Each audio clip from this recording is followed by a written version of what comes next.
There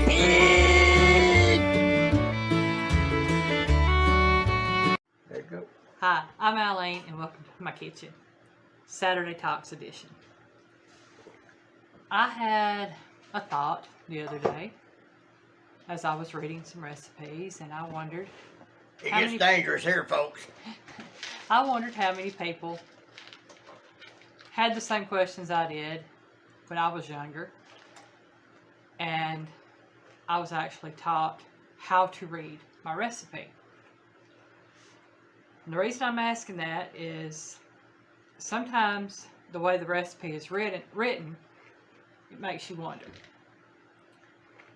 Normally on recipes, you have the amount that you need of whatever ingredient you're going to use. So at the very first part of the recipe, you have your amount. And then there's going to be one of two things come next. You're either going to have the actual ingredient itself, followed by an action, or you're going to have an action followed by the ingredient. What is she talking about, you're asking yourself? Or the ingredient's already had an action performed upon it, and then. Right. So, what I'm saying is, have you ever read a recipe, say, you're baking something, and it calls for flour, whether it be all-purpose flour, bread flour, self-rising flour, and it gives you a direction on what to do. It says you need, say, 1 cup of sifted flour. And then you read another recipe, it tells you need 1 cup of flour sifted. Do you know the difference? They're not the same thing. If it calls for 1 cup of sifted flour, it means that you sift your flour and then you measure 1 cup. An action already performed upon it. And if it calls for 1 cup of flour sifted, that means you measure out your 1 cup of flour and then you sift it. So you have two totally different things right there as far as the ingredient, because you might have a little bit more flour in the 1 cup of flour that is sifted versus the 1 cup of sifted flour. She hit me with this last night, folks. It got me messed up, and I actually had to sit and think about it. And the more you think about it, it's like, whoa, hold up. Yeah. And it's like if a recipe calls for an onion or pepper or some kind of nuts, say half a cup of chopped onion or chopped pepper or chopped nuts, or does it say half an onion chopped, half a bell pepper chopped, half a cup of nuts chopped? Again, if it calls for the action, which would be chopped, prior to the ingredient, it means that you chop that ingredient prior to measuring it. If it calls for the action after the ingredient, then it means that you measure the ingredient and then do the action. I learned this back in, I want to say 1985, 1986. I was in food production in high school, and my food production teacher taught us that. And it doesn't matter what the ingredient is. It just depends on whether or not it is preceded by an action or if it is followed by an action. And that tells you how you measure your ingredient.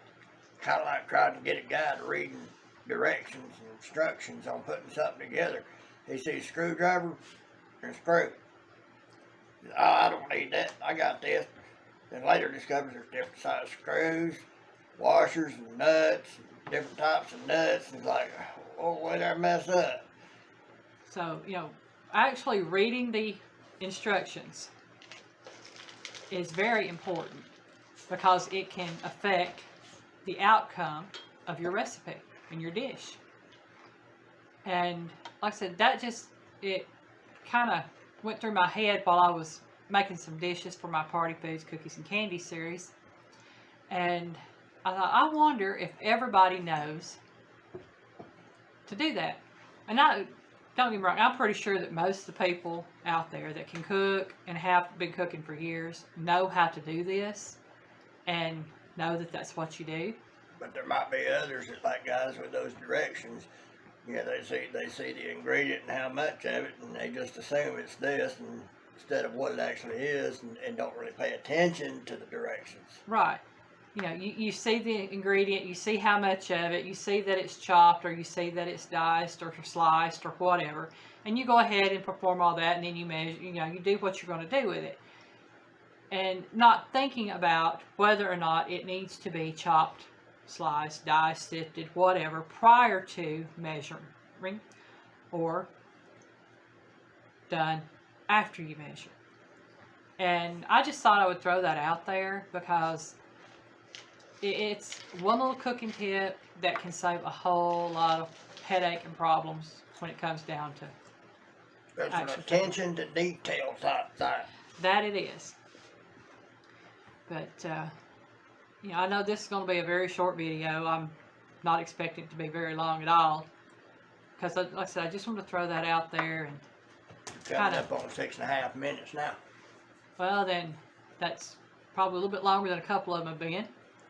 But Yeah. I hope this has been a helpful little tip. And if not, maybe something to make you think about. Everybody have a great day. And just please like, subscribe, leave a comment or question. I'll be happy to answer. Share the video if you'd like. And also, if you have subscribed, click on that little bell icon and you'll be notified the next time I upload a video. Just so y'all know, the pig finally learned his lessons on reading directions. If I don't read them, I get hard to so I can understand them. Y'all have a great day. Bye, y'all.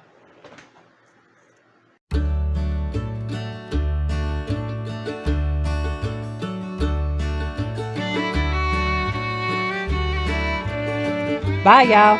Where's that for?